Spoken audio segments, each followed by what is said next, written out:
আসসালামু আলাইকুম, কেমন আছেন সবাই? তো আজকে আমরা শিখবো মূলত টেন্স। টেন্স শেখার আগে কিছু প্রস্তুতি অবশ্যই নেওয়া দরকার, তো সেটা নিয়ে প্রথমে আমরা আলোচনা করব। এরপর আমরা টেন্স নিয়ে আলোচনা করব খুবই ডিটেলসে। আমরা টেন্স নিয়ে আলোচনা করব। তো শুরু করা যাক। আমি টেন্সের মূলত দুইটি পিডিএফ তৈরি করে রেখেছি। প্রথমে হচ্ছে টেন্স শেখার প্রস্তুতি, বা টেন্স শেখার আগে যে বিষয়গুলো তোমার না জানলে তুমি টেন্স সম্পর্কে কিছু বুঝতে পারবে না, সেটা নিয়ে একটা আলোচনা। এখানেই বুঝতে পারছো, এখানে আমি লিখে রেখেছি। টেন্স বা কাল ভালোভাবে বুঝতে হলে কিছু বিষয় আগে থেকেই পরিষ্কার থাকা জরুরি। আর সেই বিষয়গুলো এখানে কী কী আছে দেওয়া আছে: sentence structure, person, number, verbs, from and auxiliary verbs. তো এই বিষয়গুলো না জানলেই তুমি অবশ্যই টেন্স ভালোভাবে শিখতে পারবে না। তো এই বিষয়গুলো তোমাকে জানতেই হবে।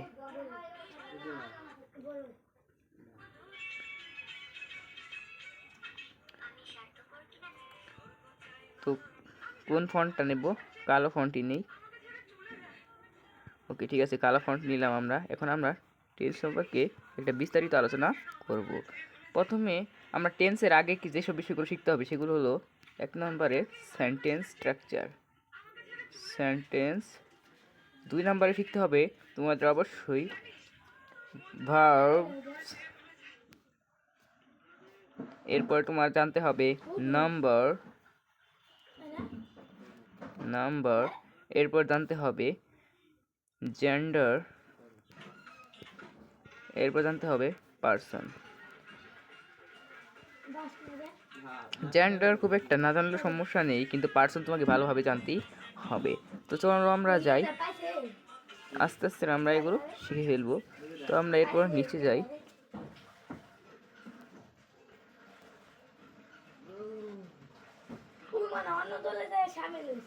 এই যে আমরা এসে পড়েছি।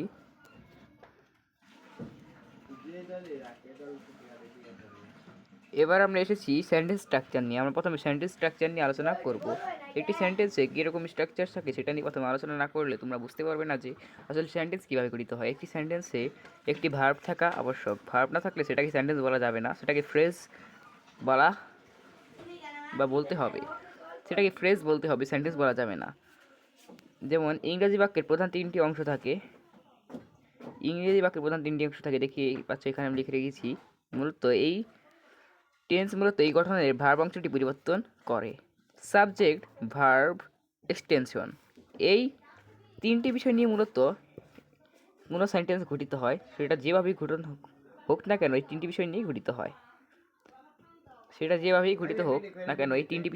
হয়। দেখতে পাচ্ছি আমি দিয়ে রেখেছি উদাহরণ হিসেবে সাবজেক্ট, যে কাজটি করে, যেমন আই, রহিম ইত্যাদি।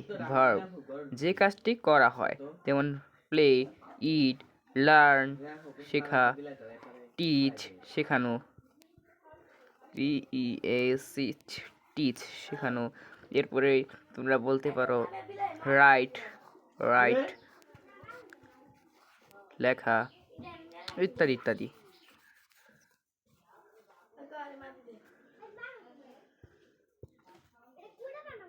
ইত্যাদি তোমরা বলতে পারো।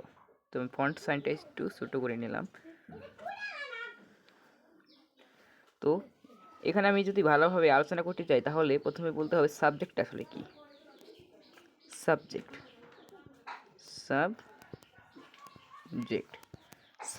আসলে কি? সাবজেক্টটা হচ্ছে মূলত কর্তা, যে কর্মটি করে। যেমন সে খেলে, এখানে কে খেলে?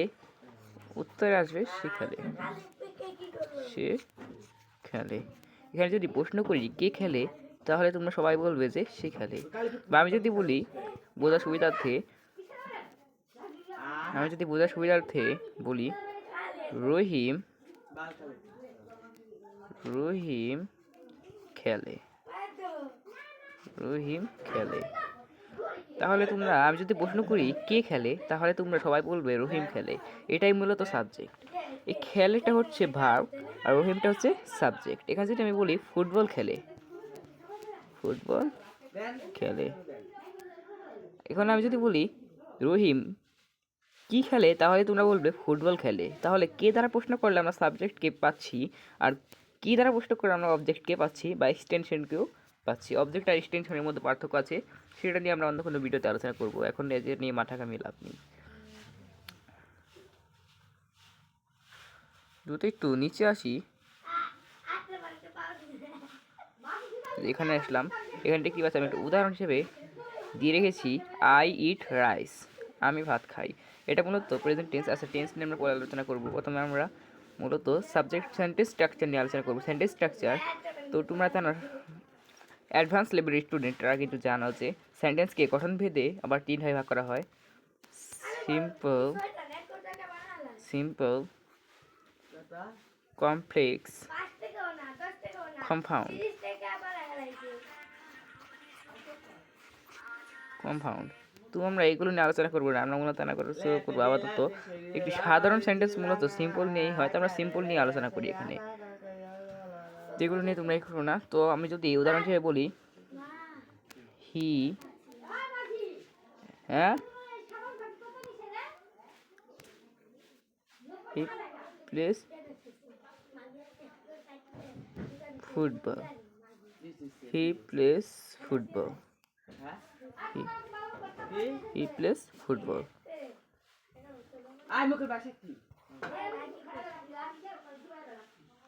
এই যে আমরা অ্যাডজাস্ট করে নিলাম, এই যে অ্যাডজাস্ট করে নিলাম আমরা এখানে যে হি প্লেস ফুটবল। এখানে প্লেস, এখানে প্লেস যেটা আছে এটা কিন্তু ভার্ব। আর আমি যদি বলি এখানে এটার অর্থটা হচ্ছে সে ফুটবল বল খেলে, সে ফুটবল খেলে। আচ্ছা, এটা বাদ দিলাম, সে ফুটবল খেলে, এটা থাক। এখানে যদি এখানে আমি যদি প্রশ্ন করি কে ফুটবল খেলে, তাহলে তোমরা বলবে সে খেলে, তার মানে সে হচ্ছে সাবজেক্ট। এবার যদি বলি কি খেলে, তাহলে হচ্ছে ফুটবল খেলে, উত্তরে বলবে ফুটবল খেলে। সে কি খেলে? ফুটবল খেলে। তাই এখানে ফুটবল হচ্ছে অবজেক্ট, অবজেক্ট। আর যেই কাজটা কর্তা করে সেটাই হচ্ছে ক্রিয়া। যেহেতু সে খেলছে, খেলছে কিন্তু একটা কাজ, তাই এটাকে আমরা বলতে পারি ভার্ব,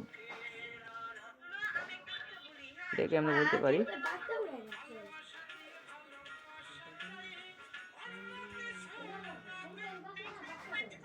এটাকে আমরা লাল বর্ণ দিয়ে লিখতে পারি ভার্ব। এটা কি? এটা হচ্ছে ভার্ব, এটা হচ্ছে মূলত ভার্ব।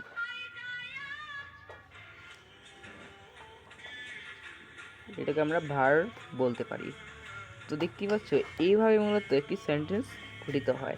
একটি সেন্টেন্সকে ভাগ করলে মূলত 3টি জিনিস পাওয়া যায়: সাবজেক্ট, ভার্ব, এক্সটেনশন। অবজেক্ট বা এখানে এক্সটেনশন লেখা যায়।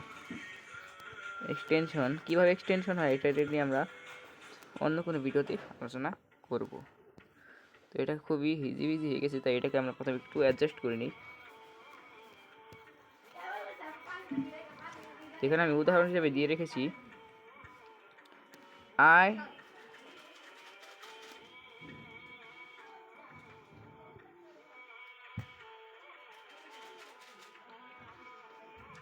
দেখতেই পাচ্ছ, এখানে উদাহরণ হিসেবে দেওয়া আছে I eat rice, I eat rice. I হচ্ছে subject, eat verb, rice object. I think সবাই বুঝতে পেরেছ। এরপর আমরা যাই দ্বিতীয় স্লাইডে। দ্বিতীয় স্লাইডে আমরা আলোচনা করব পার্সন নিয়ে। দ্বিতীয় স্লাইডে আমরা আলোচনা করব পার্সন নিয়ে। সাবজেক্ট বা কর্তাকে তা বোঝানোর জন্য পার্সন চেনা জরুরি। কর্তাকে তা বোঝানোর জন্য পার্সন চেনা জরুরি। তাহলে পার্সনটাকে, পার্সনটা হচ্ছে যেই মানুষটি ক্রিয়া সংগঠিত করেছে বা যেই মানুষগুলো ক্রিয়া সংগঠিত করেছে বা যিনি ক্রিয়া সংগঠিত করেছেন তিনি মূলত পার্সন। পার্সন আবার 3 প্রকার: first person, second person, third person. Person 3 প্রকার, 3 প্রকার। পার্সন হচ্ছে 3 প্রকার, এটা মনে রাখবে, এটা মুখস্থ করার দরকার নেই, মনে রাখলেই চলবে। তো পার্সন হচ্ছে 3 প্রকার। এবার আমরা একটু নিচে যাই।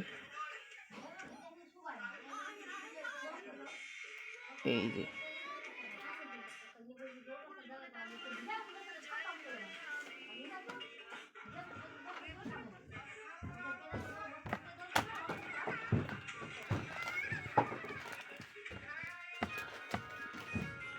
এখানে ফার্স্ট পারসন আমি, উই।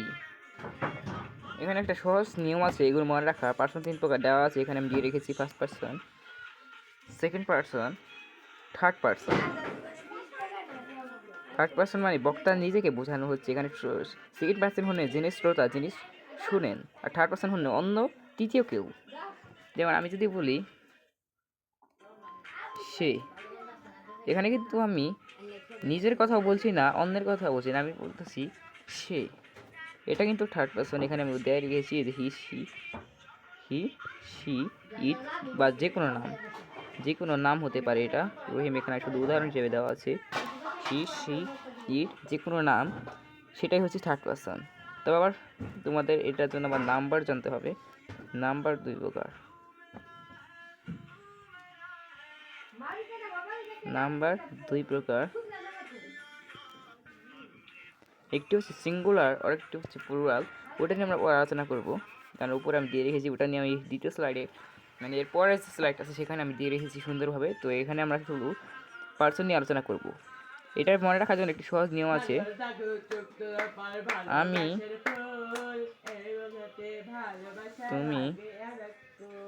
তুমি ছাড়া ভবে আছে যারা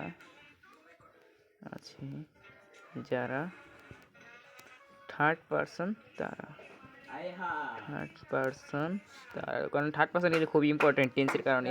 এখানে একটা থার্ড পারসন বা এই থার্ড পারসনটা না চিনতে পারলে কিন্তু প্রেজেন্ট ইনডিফিনিট টেন্সে গিয়ে সবাই অনেকেই গন্ডগোল করে ফেলে। তো থার্ড পারসনটা জানতে হবে ভালোভাবে। তো এটা সবাই ভালোভাবে চিনে রেখো। এখানে আমি তুমি ছাড়া ভয় আছে যারা থার্ড পারসন তারা, একটা সহজ নিয়ম আছে, আমি এটা দিয়ে রেখেছি। একটু পরে তোমরা দেখতে পাবে।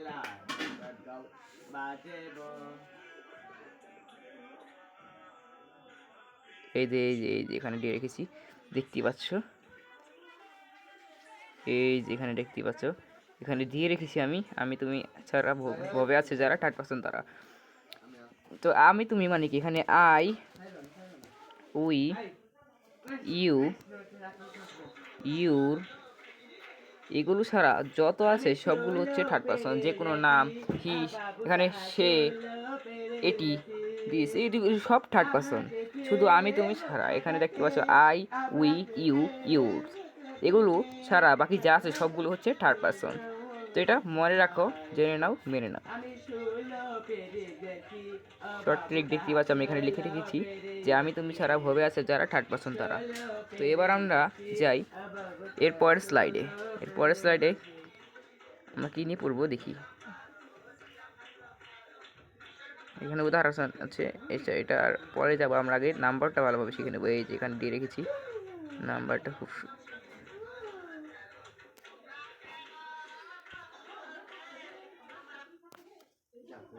এই যে নাম্বার, এখানে আমি নাম্বার দিয়ে রেখেছি খুবই ভালোভাবে। দেখতে পাচ্ছ টেন্স এর সাহায্যকারী ক্রিয়া বসানোর সময় নাম্বার খুবই গুরুত্বপূর্ণ। তো এই যে তোমরা যে অক্সিলারি ভার্বগুলো বসাবে, যারা অক্সিলারি ভার্ব চিনো না তারা একটু অপেক্ষা করো, তোমাদের জন্য স্লাইড আছে, একটু পরে আমরা অক্সিলারি ভার্ব নিয়ে আলোচনা করবো। তো তার আগে আমরা আলোচনা করবো নাম্বার নিয়ে। আর তো এখানে বসা দেখো লিখে রেখেছি টেন্স এর সাহায্যকারী ক্রিয়া বসানোর সময় নাম্বার খুব গুরুত্বপূর্ণ। নম্বর 2 প্রকার, সিঙ্গুলার নাম্বার একবচন, প্লুরাল নাম্বার বহুবচন। আমরা যেমন বাংলাতে পড়েছি বচন পড়েছি বাংলাতে আমরা, সেটাই মূলত এখানে নাম্বার। বাংলাতে আমরা যেটা বচন পড়েছি সেটাই মূলত নাম্বার। এটা কিন্তু আবার মোবাইল নম্বর নয়, এটা মনে রাখবে। এটা হচ্ছে ইংরেজি গ্রামারের বচন। যেমন আমরা একজনকে নির্দেশ করে বলি যে সে, আর এখানে যদি আমরা একাধিক মানুষকে নির্দেশ করে বলি তাহলে বলি তারা। তো এটাই মূলত হচ্ছে পার্থক্য। এটা হচ্ছে সিঙ্গুলার, এটা হচ্ছে প্লুরাল। এটাই হচ্ছে মূলত পার্থক্য, এটা জেনে রাখো। তো নাম্বার 2 প্রকার, সিঙ্গুলার নাম্বার একবচন বা একটি বস্তু, প্লুরাল নাম্বার হচ্ছে একের অধিক। এগুলো নিয়ে আলাদা করে সম্পূর্ণ ভিডিওর সাথে কমেন্ট করতে পারো, এগুলো নিয়ে আমরা আলাদা ভিডিও আনবো সামনে। তো আই হোপ তোমরা বুঝতে পেরেছো যে নাম্বার কী জিনিস। যেমন আমি যদি বলি, তুমি যদি কেউকে একা সম্বোধন করে বলতে পারো, যেমন রহিম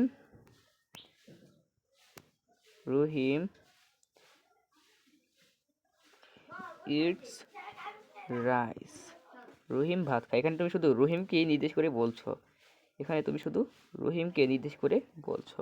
এখানে যদি বলো যে রহিম না বরং তারা ভাত খায়, মানে রহিমের পরিবারে সবাই ভাত খায়, তাই তুমি বললে দেই ইট রাইস। এখানে দেই আর হবে অক্সিলারি ভার্ব, সেটা নিয়ে আমরা পরে আলোচনা করব। দেই ইট রাইস। তো আই হোপ তোমরা বুঝতে পেরেছো যে কীভাবে এটা বসে, যে সিঙ্গুলার নাম্বার প্লুরাল নাম্বার, এটা ভালোভাবে দেখে নাও। তো এবার আমরা যাই পরের স্লাইডে, তার আগে কিছু উদাহরণগুলো দেখে নিই। তার আগে আমরা কিছু উদাহরণ দেখে নিই। এই বিষয়টা খুব ইম্পর্টেন্ট, এটা না বুঝতে পারলে কিন্তু তোমরা সেন্টেন্স পরে গুলিয়ে ফেলবে। যেমন এই যে এখানে দেওয়া আছে সাবজেক্ট সিঙ্গুলার হলে ভার্ব সিঙ্গুলার হয়, সাবজেক্ট প্লুরাল হলে ভার্ব প্লুরাল হয়। এটা কেন লিখে রেখেছি তার কারণটা হচ্ছে তোমরা এখনই জানতে পারবে। যেমন আমরা অনেকেই, তোমরা না জেনে হয়তো লেখো যে দে আর প্লেইং, তারা খেলছে, এটা কিন্তু প্রেজেন্ট কন্টিনিউয়াস টেন্স নিয়ে আমরা পরে আলোচনা করব। তো দে আর প্লে, এখানে আর কেন বসলো, এখানে ইস কেন হলো না, এটাই প্রশ্ন। এখানে আর কেন বসলো, ইস কেন হলো না। তো কিছু কিছু ভার্বস আছে যেগুলো মূলত সিঙ্গুলার এর মতো কাজ করে, আবার কিছু কিছু আছে যেগুলো প্লুরালের মতো কাজ করে। যেমন ইস, আর, এরপরে হ্যাজ বা হ্যাভ, এখানেও হ্যাভ হ্যাজ বা হ্যাড, এটাও মূলত প্লুরাল, এটা দুইভাবেই কাজ করে। টু হ্যাভ যেগুলো ভার্ব আছে সেগুলো মূলত দুইভাবেই কাজ করে, সেটা নিয়ে আমরা পরে আলোচনা করব। তো এখানে একটা হচ্ছে ইস, একটা হচ্ছে, এটা হচ্ছে সিঙ্গুলার, এটা হচ্ছে প্লুরাল। এটা মূলত নিয়ম যে সিঙ্গুলার ভার্ব সিঙ্গুলার সাবজেক্ট থাকলে সিঙ্গুলার ভার্ব হয়, আর প্লুরাল সাবজেক্ট থাকলে প্লুরাল ভার্ব হয়। তো এটা বুঝতে পেরেছো? তবে যেমন হি রিডস আ বুক, এখানে রিড এর সাথে এস যুক্ত হয়েছে, তার মানে কিন্তু এটা সিঙ্গুলার, এটা কিন্তু প্লুরাল নয়। কারণ আমরা বচনে বলেছি যে এস বা ইএস যুক্ত করে সেটা প্লুরাল করতে হয়, কিন্তু এটা কিন্তু ভার্ব, ওটা নাউনের সাথে এস বা ইএস যুক্ত করে মূলত প্লুরাল করা হয়, এটা ভার্বস। এবার যদি আমি প্লুরাল করতে চাই তাহলে এখানে বুকসের সাথে এস যুক্ত করতে পারি। ঠিক আছে, এখানে নিয়মটা কি, নিয়মটা হচ্ছে সাবজেক্ট সিঙ্গুলার হলে, এখানে যদি বলি হি রিডস, এখানে এ হবে না, যেহেতু এখানে একাধিক বই বলেছে। হি রিডস বুক, এখানে সে বইগুলো পড়ে, অ্যাপোস্ট্রফিটা মুখে দিই, এটা হবে না।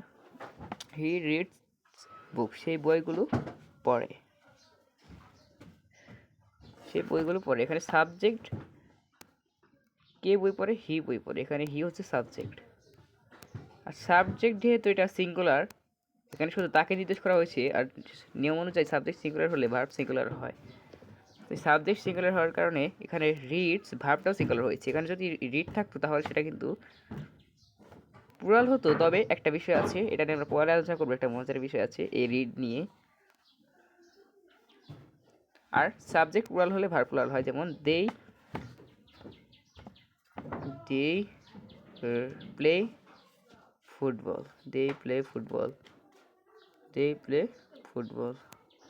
এটা নিয়ে আমরা পরে আলোচনা করব। তো এরপরে আমরা যাই পরের স্লাইডে। গোল্ডেন রুল অফ টেন্সের একটি বিশেষ রুল, যেটা না জানলে কিন্তু অনেকে মূলত ভুল করে ফেলে প্রেজেন্ট ইনডিফিনিট টেন্সে। এটা নিয়ে আমি একটু আগে আলোচনা করলাম যে থার্ড পারসন সিঙ্গুলার নাম্বার হলে ভার্বের সাথে এস বা ইয়ে যুক্ত করতে হয় প্রেজেন্ট ইনডিফিনিট টেন্সের ক্ষেত্রে। তবে ওই যে রিড নিয়ে একটা মজার বিষয় আছে, সেটা নিয়ে আমরা একটু পরে আলোচনা করব। প্রেজেন্ট ইনডিফিনিট টেন্সের ক্ষেত্রে এই নিয়মটি ভুল করলে পুরো বাক্য ভুল হবে। তো এটা মনে রাখবে যে থার্ড পার্সন কোনগুলো আবার মনে করে দিই তোমাদের। থার্ড পার্সন হচ্ছে হি, শি,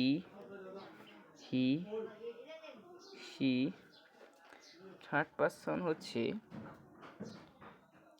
হি, শি, ইট, আর যে কোনো নাম, যে কোনো প্রকারের নাম। তো এটা মনে রাখবে, হি, শি, ইট বা যে কোনো প্রকারের নাম। সাবজেক্টটি যদি থার্ড পার্সন সিঙ্গুলার হয়, তবে ভার্ব শেষে এস বাই এস যুক্ত করতে হয়। তো এটা কীভাবে বুঝবে, এখানে আমি খুবই সুন্দরভাবে উদাহরণ দিয়ে রেখেছি, তাহলে তোমরা বুঝতে পারবে যে আসলে তোমাদের বিষয়টা কেটে যাওয়ার কথা বুঝতে পারলে। তো চলো যাই।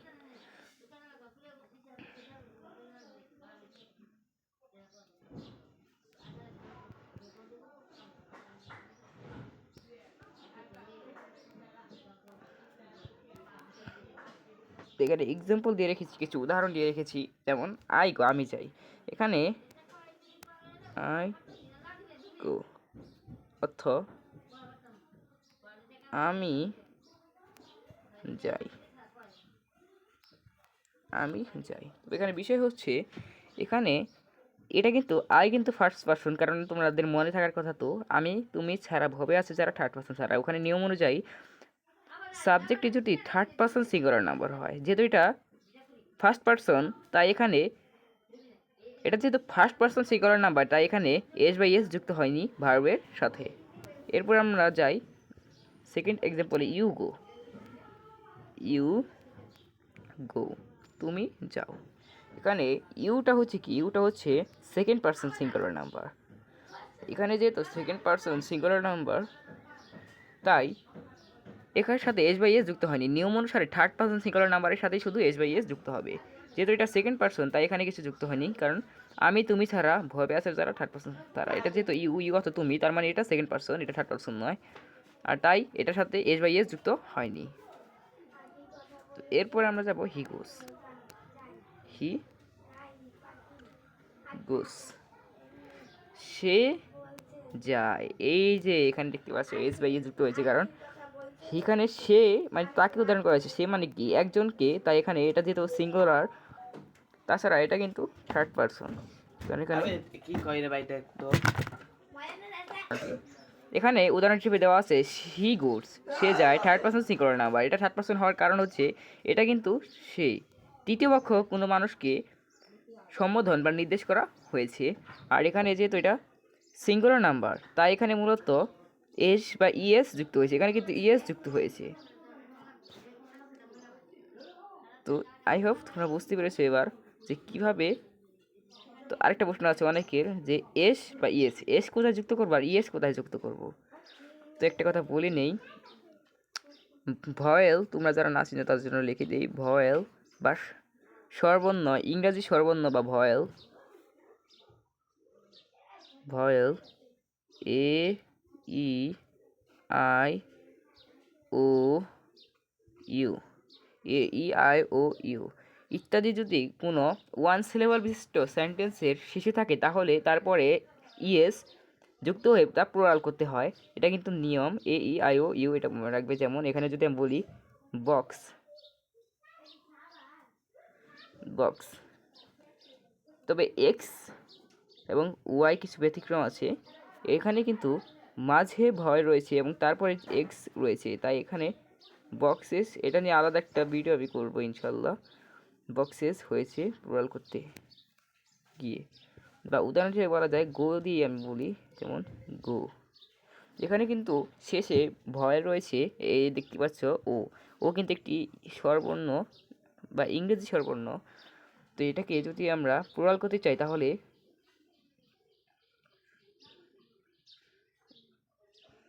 ইএস যুক্ত করতে হবে। তো নাম্বারের বিষয়টা আলাদা, এটা যেহেতু ভার্বের সাথে শুধু যে ভয়েল থাকলে তোমরা ইয়ে যুক্ত করবে, হবে নাউনের সাথে ওটা আলাদা নিয়ম নাম্বারের, সেটা দিয়ে আমরা পরে আলোচনা করব। অন্তত এইটুকু শিখে রাখো। হি গোস, সে যায়, এটা কিন্তু থার্ড পারসন সিঙ্গুলার নাম্বার, তাই এখানে এস বাই এ যুক্ত হয়েছে। দে গো, এটা দে কিন্তু থার্ড পারসন ঠিক আছে, কিন্তু প্লুরাল নাম্বার, এই কারণে এস বাই এ যুক্ত হয়নি। এখানে দুইটা শর্ত মানতে হবে। এক নম্বর শর্ত হচ্ছে থার্ড পারসন হতে হবে, থার্ড পারসন, এবং দুই নাম্বার হচ্ছে সিঙ্গুলার হতে হবে, সিঙ্গুলার। যেহেতু এটা প্রথম শর্ত মেনেছে কিন্তু দ্বিতীয় শর্ত মানেনি, তাই এটাতে এস বাই এস যুক্ত হবে না। আর যেহেতু এই যে হি গোস, এই উদাহরণটাতে হি গোস, এই উদাহরণটাতে হি থার্ড পারসন প্রথম শর্ত মেনেছে, তাছাড়া এটা সিঙ্গুলার নাম্বার দ্বিতীয় শর্ত মেনেছে, এই জন্য এটার সাথে এস বাই এস যুক্ত হয়েছে। তো আই হোপ সবাই বুঝতে পেরেছো। তো এবার আমরা যাই পরের স্লাইডে। এরপরে আমরা আলোচনা করব ভার্ব বা ক্রিয়া নিয়ে। এরপর আলোচনা করব ভার্ব নিয়ে বা ক্রিয়া। দি হার্ট অফ সেন্টেন্স। সেন্টেন্সের হৃদয় বলা হয় ভার্বকে, মানে ভার্ব ছাড়া কোনো সেন্টেন্স গঠন হতে পারে না। ভার্ব ছাড়া কোনো বাক্য হয় না। টেন্স শিখতে হলে দুই ধরনের ভার্ব চিনতে হবে। তো টেন্স চিনতে হলে তোমাদের মূলত দুইটি ধরনের ভার্বের সাথে পরিচিত করতে জানতে হবে। আর প্রথমটি হচ্ছে মেন ভার্ব, দ্বিতীয়টি হচ্ছে অক্সিলারি ভার্ব। মেন ভার্ব মানে যার নিজস্ব অর্থ আছে, যে নিজে নিজেই ব্যবহৃত হয়। যেমন আই গো, আমি যাই। এখানে গো অথবা যাওয়া, এটার নিজস্ব একটা অর্থ আছে, সে যাই। তাই এখানে আই গো, আমি যাই, তাই এখানে গোটা হচ্ছে মেন ভার্ব।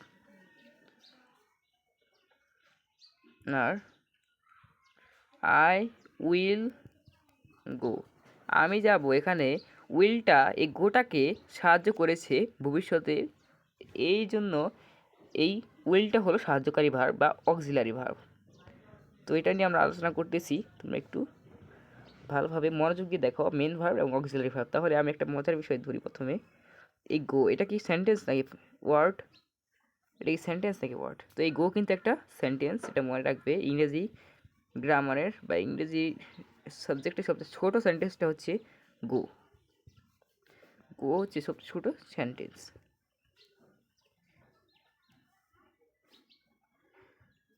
মেন ভার্ব আর অক্সিলারি ভার্ব, আমরা এটাকে কোন কালার অ্যাড করতে পারি? এটা অ্যাড করি কালো, হলুদ কালার অ্যাড করলাম। তো মেন ভার্বের কিছু উদাহরণ, তোমাদের কিন্তু মেন ভার্বের বিষয়টা জানতে গেলে কিছু উদাহরণ জানতে হবে। সরি, এখানে ই দিয়ে দিয়েছি। মেন ভার্ব মানে কি? প্রধান। মেন হচ্ছে কি? প্রধান বা প্রধান ক্রিয়া বা মূল ক্রিয়া। আর অক্সিলারি ভার্ব হচ্ছে সাহায্যকারী ভার্ব। অক্সিলারি ভার্ব হচ্ছে সাহায্যকারী ভার্ব, মেন হচ্ছে মূল ক্রিয়া। তো সাহায্যকারী ভার্ব হিসেবে অনেকগুলো প্রকার হতে পারে। Am, is, are, was, were, এটা অনেক পদের হতে পারে। এই মেন ভার্ব হতে পারে যে কোনো, যেমন লার্ন, শেখা, যে কোনো ভার্ব মেন ভার্ব হতে পারে, তবে কিছু ব্যতিক্রম আছে। আর টেন্সটা মানে কি? দেখ ফ্রি বাচ্চা আমি এখানে খুব সুন্দরভাবে লিখেছি। টেন্স মানে হলো টাইম অফ ভার্ব। টেন্স মানে হলো ক্রিয়া সংগঠনের সময়। এটা কিন্তু এই বিষয়টা তুমি বুঝতে পারলে তুমি টেন্সের সংজ্ঞা নিজেই লিখতে পারবে। টেন্স বা কাল হলো ক্রিয়া সম্পাদনের সময়। কাল সমান ক্রিয়া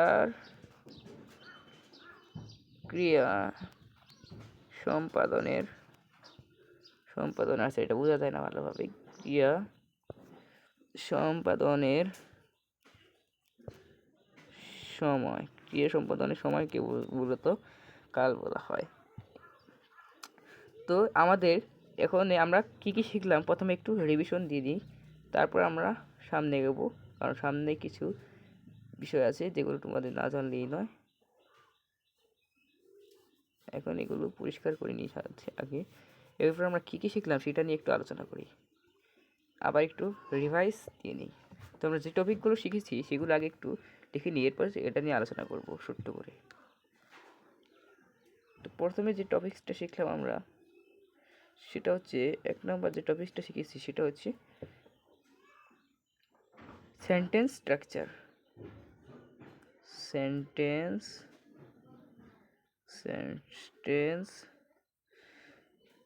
2 নম্বর হচ্ছে সেন্টেন্স স্ট্রাকচারের পরে আমরা শিখেছি পার্সন, এরপর শিখেছি 3 নম্বর শিখেছি নাম্বার, 4 নম্বর শিখেছি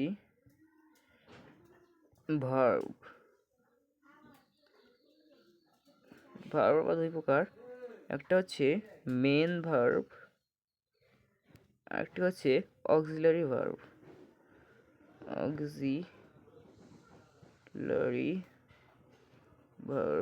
আই হোপ ঠিক আছে সব। এখানে এটা ওয়াই নয়, এটা এক্স।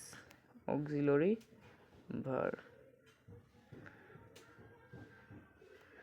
তো তো আই হোপ আমরা সবাই বুঝতে পেরেছি। এবার এখানে আমরা যেগুলো শিখেছি সেগুলোর মধ্যে সর্বপ্রথম হচ্ছে সেন্টেন্স।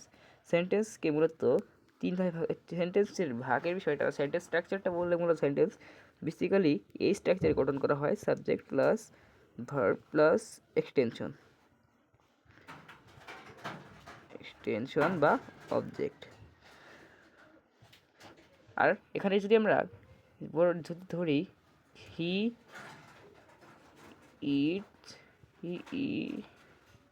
ইটস রাইস, সে ভাত খায়, এখানে কে ভাত খায়, কে দ্বারা প্রশ্ন করলে আমরা সাবজেক্ট পাবো, কী দ্বারা প্রশ্ন করলে আমরা অবজেক্ট পাবো, এবং যে ক্রিয়াটা সম্পাদন করে সেটা হচ্ছে ভার্ব। আর ভার্ব ছাড়া যেহেতু সেন্টেন্স গঠিত হয় না তাহলে আমরা বুঝতেই পারবো যে এটা ভার্ব। এরপর আমরা সংক্ষেপে কিছু আলোচনা করলাম। এরপর আমরা আলোচনা করব পার্সন নিয়ে। পার্সন নিয়ে আমরা আলোচনা করেছি পার্সন 3 প্রকার। পার্সন 3 প্রকার। এক নম্বর হচ্ছে ফার্স্ট পার্সন, 2 নম্বর হচ্ছে সেকেন্ড পার্সন, 3 নম্বর হচ্ছে থার্ড পার্সন বা তৃতীয় কেউ। ফার্স্ট পার্সন মানে হচ্ছে আমি তুমি, ফার্স্ট পার্সন মানে হচ্ছে আমি বা আমরা, এগুলো বা আমাদের সম্পর্কিত নিজেকে সম্বোধন করে। সেকেন্ড পার্সন হচ্ছে শ্রোতাকে সম্বোধন করে তুমি বা তোমরা।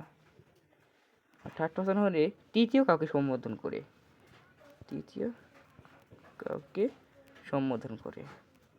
আই হোপ এটাও হয়ে গেছে।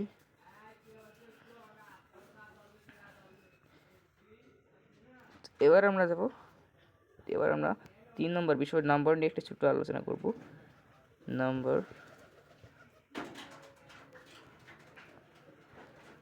নাম্বারকে 2 ভাগে ভাগ করা যায়। একটা হচ্ছে সিঙ্গুলার, এটা হচ্ছে প্লুরাল।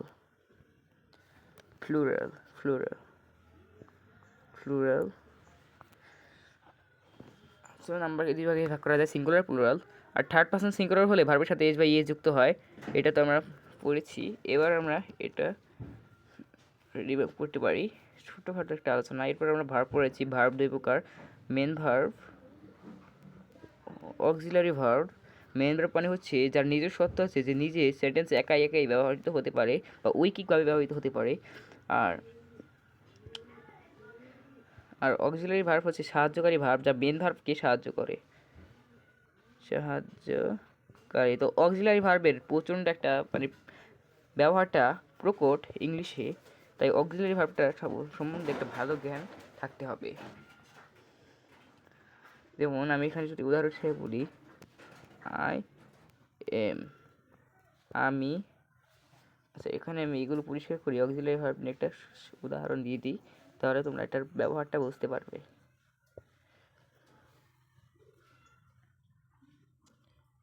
আই এম, আমি হই, আই হোপ তোমরা হাতের লেখাটা বুঝতে পারবে। এরপর আই ওয়াজ, আমি ছিলাম,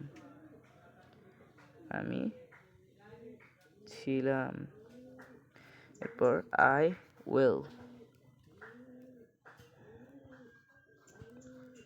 আমি করব, এখানে আই এম আমি হই, আই ওয়াজ আমি ছিলাম, আই উইল আমি করব। এখানে কিন্তু করব মানে কি, আমি সামনে মানে ভবিষ্যতে কোনো কাজ সম্পাদন করব, তাই এখানে উইল ব্যবহৃত হয়েছে। ওয়াজ মানে আগে করেছিলাম, আর এম মানে হই বা করি এই সময়। তো এখানে দেখতে পাচ্ছ এটা প্রেজেন্ট, এটা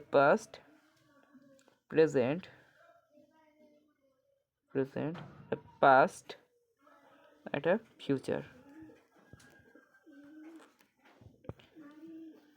তো এবার আমরা চাই পরের স্লাইডে আমরা কিছু নিয়ে আলোচনা করবো। আই হোপ তোমরা টেন্সটা ভালোভাবে বুঝতে পারবে এই প্রি টেন্স বেসিক্স ক্লাসটা করলে। এবার আসি অক্সিলারি ভার্ব নিয়ে। অক্সিলারি ভার্বকে মূলত 3 ভাগে ভাগ করা হয়। অক্সিলারি ভার্বকে 3 ভাগে ভাগ করা যায়। এটা হচ্ছে to be verb, to have, আর to do verb. To be, to do, to have বা টু হ্যাভ, টু ডু। তো যাই হোক, এবার আমরা দেখি টেন্স অনুযায়ী সাহায্যকারী ভার্বগুলো মুখস্থ রাখতে হবে। তো এই ভার্বগুলো অবশ্যই তোমরা মুখস্থ রাখবে। মুখস্থ না রাখলে কিন্তু তোমরা বুঝতে পারবে না। যেমন একটু আগে আমরা একটা উদাহরণ দেখিয়েছিলাম, এই যে এম ইস আর, এটা হচ্ছে প্রেজেন্ট, ওয়াস আর এটা হচ্ছে পাস্ট ফর্ম, আর বিন হচ্ছে perfect form.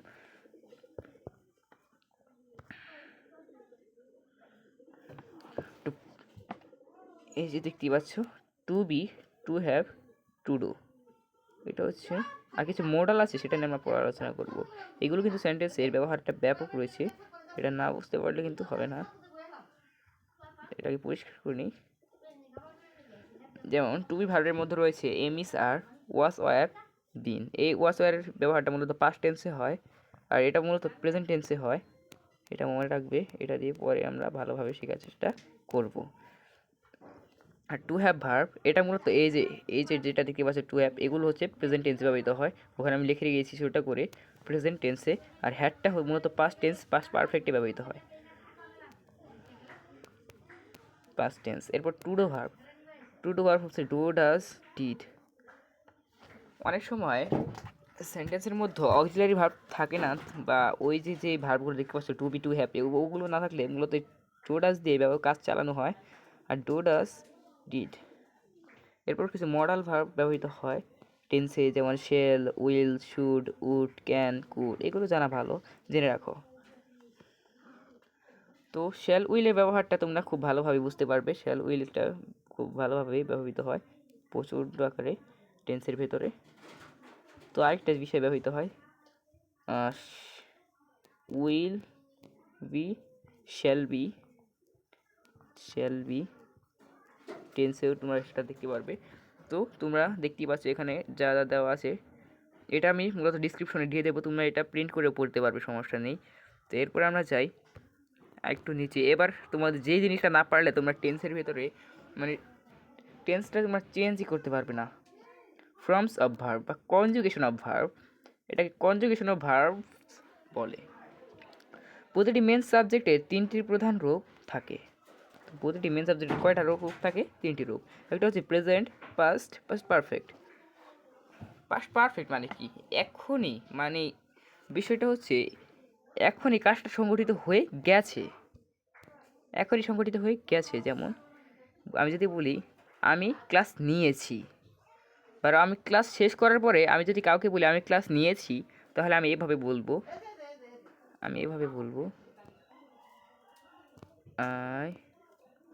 I have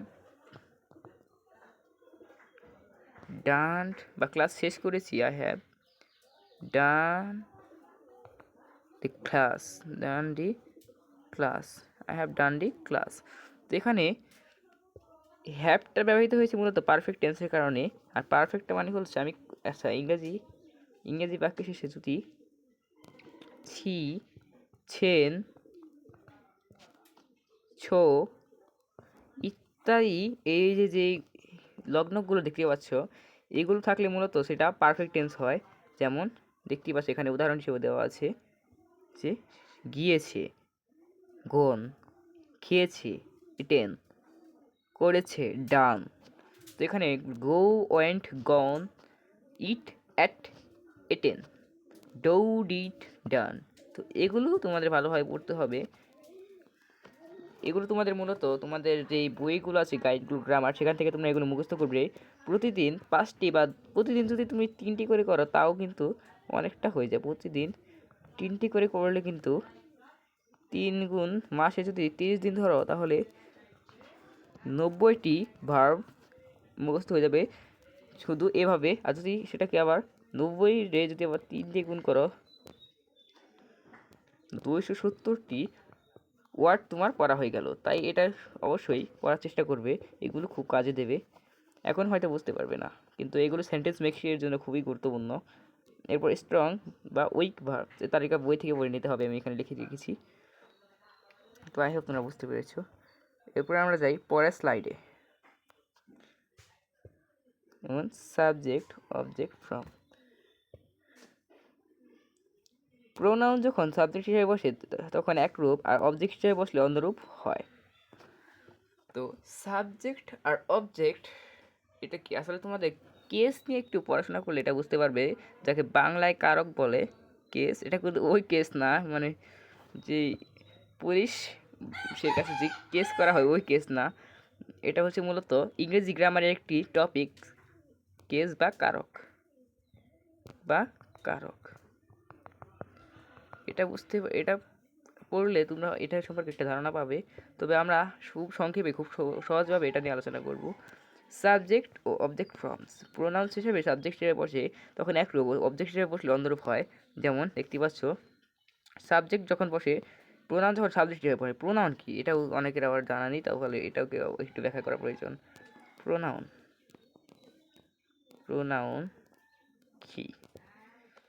sentence এ সৌন্দর্য রক্ষার্থে নাউন এর পরিবর্তে যে ওয়ার্ড ব্যবহৃত হয় তাকে মূলত প্রোনাউন বলে। যেমন আমি এখানে যদি উদাহরণ হিসেবে বলি যে রহিম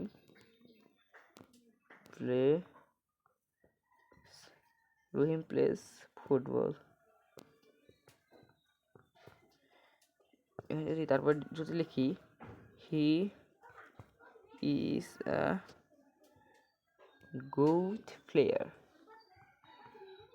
তো এখানে রহিম প্লেস ফুটবল, এখানে আমি রহিম নামের পরিবর্তে আবার হি ব্যবহৃত করেছি। রহিম ফুটবল খেলে এবং সে একজন ভালো খেলোয়াড়। এখানে আমি কিন্তু বলতে পারতাম রহিম ভালো খেলে এবং রহিম একটি ভালো খেলোয়াড়। এখানে আমি রহিমের পরিবর্তে সে ব্যবহৃত করেছি যে সে একটি ভালো খেলোয়াড়। এটাই মূলত হচ্ছে প্রোনাউন।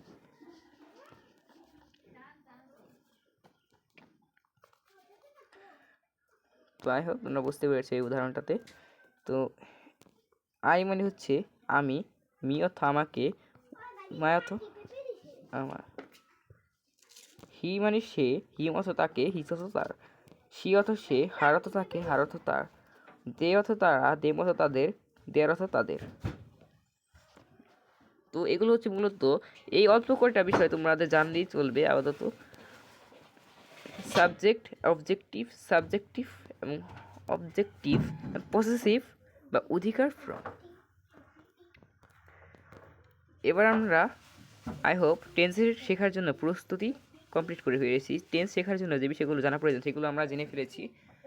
রেডি ফর টেন্স দেখতে পাচ্ছি এখানে আমি দেখে রেখেছি রেডি ফর টেন্স। আমরা টেন্সের জন্য তৈরি হয়ে গেছি। যদি এইসব বিষয়গুলো তোমরা ভালোভাবে চিনতে পারো তাহলে তোমরা বলতে পারবে যে আমরা টেন্স এখন ভালোভাবে পড়তে পারবো। যদি সউত্তর হ্যাঁ হয় তবে তুমি টেন্স শেখার জন্য প্রস্তুত। পরবর্তী ক্লাসে টেন্সের 12টি গঠন ও ব্যবহার। তো পার্সন বা ও নাম্বার চিনতে পারো। আচ্ছা, যদি তুমি পার্সন ও নাম্বার চিনতে পারো তাহলে তোমার টেন্স শেখার জন্য খুব একটা বেশি কষ্ট করতে হবে না। যেমন এটা এটা কোন পার্সন এবং কোন নম্বর, এটা কোন পার্সন এবং কোন নম্বর।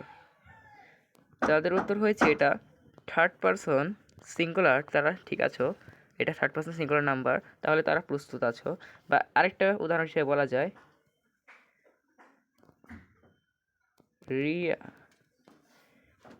এটা কোন পার্সন কোন নাম্বার, এটা হচ্ছে থার্ড পার্সন সিঙ্গুলার নাম্বার। আচ্ছা ঠিক আছে, এবার আমরা আছি অক্সিলারি ভার্বগুলো মুখস্থ আছে কিনা। অক্সিলারি ভার্বগুলো মুখস্থ আছে, যেমন এম, ইজ, আর, যেগুলো to have, to be, to do ভার্বগুলো যেগুলো আছে, am is, are, was, were, এরপরে আছে হ্যাভ, হ্যাজ, এগুলো। তারপর modal, well, would, will, shall, এগুলো মুখস্থ থাকলে তাহলে তোমার জন্য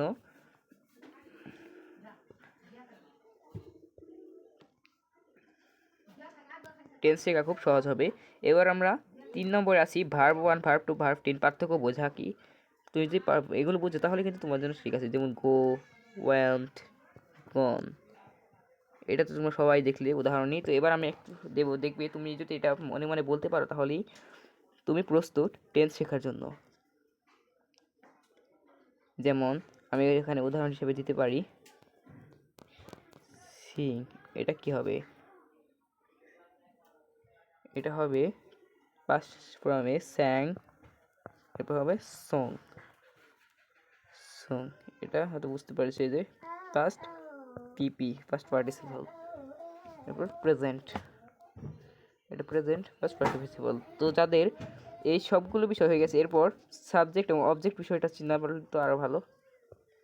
এরপর সাবজেক্ট ও অবজেক্টের অবস্থান জানা। আচ্ছা ঠিক আছে, আমি একবার একটি সেন্টেন্স দেব, তোমরা বলবে এটা সাবজেক্ট কি আর অবজেক্ট কি। ঠিক আছে, they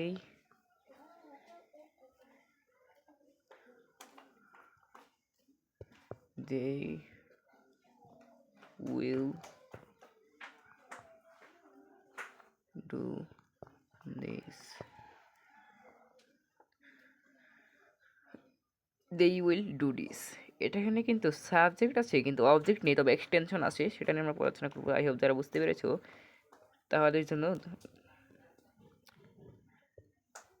টেন্স শেখাটা খুব সহজ হবে। তো এবার আমরা পরবর্তী ক্লাসে টেন্সের 12টি গঠন ও ব্যবহার সম্পর্কে আলোচনা করব। তো আজকের জন্য এখানেই শেষ। আর শেষে আপনাদের কিছু টেন্সের মাস্টারের বিষয়গুলো আছে সেগুলো নিয়েও আমরা আলোচনা করব। আই হোপ তোমরা বুঝতে পেরেছো। তাছাড়া টেন্সের মাস্টারের আগে কিছু টেন্সের বেসিক সম্পর্কে জানতে হবে, সেটা নিয়ে প্রথমে আমরা একটু জেনে নিই। এরপর অন্য ক্লাসে আমরা টেন্সের গঠন মঠন নিয়ে আলোচনা করব। তো course English grammar topic tense ক্রিয়াকাল বেসিক টু অ্যাডভান্স, এখানে আমরা বেসিক থেকে অ্যাডভান্স পর্যন্ত শুরু করেছি, দেখতেই পাচ্ছ।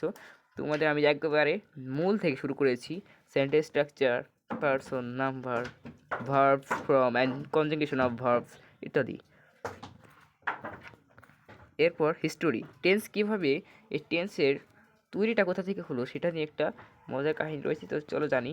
শব্দতত্ত্ব, ইংরেজি টেন্স শব্দটি ল্যাটিন শব্দ টেম্পাস থেকে এসেছে। তো এই যে ইংরেজি শব্দটি ল্যাটিন শব্দ কোথা থেকে এসেছে, টেম্পাস, টেম্পাস থেকে এসেছে। তো ইংরেজি টেন্স শব্দটি ল্যাটিন শব্দ টেম্পাস থেকে এসেছে, যার অর্থ হলো টাইম বা সময়। তো এখানে এই সময় দ্বারাই তোমরা বুঝতে পারছো যে মূলত টেন্সের কাজটাই হচ্ছে মূলত সময় নিয়ে, যে কোন সময় কোন ক্রিয়াটা সংঘটিত হয়েছিল সেটা নিয়ে সংজ্ঞা। ক্রিয়া সংঘটিত হওয়া সময়কে টেন্স বলে। এই যে সংজ্ঞাটা খুব সহজ একটি সংজ্ঞা, যে ক্রিয়া সংঘটিত হওয়ার সময়কে টেন্স বলে। প্রাচীন ইংরেজিতে মাত্র দুটি টেন্স ছিল, প্রেজেন্ট টেন্স এবং পাস্ট টেন্স। তো অতীতে এখন যেহেতু তোমরা যারা টেন্সের ধারণা আছে তারা কিন্তু জানো যে টেন্স তিন প্রকার, প্রধানত প্রেজেন্ট, পাস্ট, পার্টিসিপল। কিন্তু প্রাচীনে মূলত মাত্র এই দুই প্রকার টেন্সই ছিল।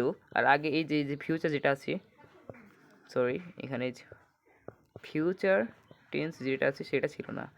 তো প্রাচীন টেন্সে মাত্র দুটি প্রকার টেন্স ছিল, প্রেজেন্ট এবং পাস্ট। ফিউচার বোঝাতে তারা প্রেজেন্ট টেন্স ব্যবহার করতো। আধুনিক ব্যাকরণে প্রেজেন্ট টেন্স যুক্ত করা হয়েছে। তো এই যে বর্তমানে মূলত প্রেজেন্ট টেন্স যুক্ত করা হয়েছে, আগে কিন্তু এই প্রেজেন্ট টেন্স নামে কোনো টেন্স ছিল না। যেমন টেন্সের উদাহরণ হিসেবে বলতে পারি সে করে, এটা কোন টেন্স, এটা কিন্তু বোঝাই যাচ্ছে যে বর্তমান টেন্স। হি বা শি ডাস, এখানে দেখতে পাচ্ছি শেষে ভয়েল আছে, এই কারণে এস বা ইয়ে যুক্ত হয়েছে। এটা কিন্তু আমি বেসিকের সময় পড়েছিলাম টেন্সের। তো এখন আর এগুলো নিয়ে আমি কথা বলবো না। তো আমরা যাই পরের স্লাইডে, টাইমলাইন কনসেপ্ট। তো আজকের জন্য এখানেই টেন্সের ক্লাসটি শেষ হলো। পরবর্তী ক্লাসে আমরা টেন্সের গঠন নিয়ে আলোচনা করব আরও ডিটেলসে, এবং টেন্সের প্রত্যেকটি বিষয়কে আমরা ভেঙে ভেঙে শিখব। তো সবাই লাইক সাবস্ক্রাইব করতে ভুলবে না, এবং কোন বিষয় তোমাদের ইংলিশ গ্রামারের ক্লাস প্রয়োজন সেটার জন্য কমেন্ট করে দাও।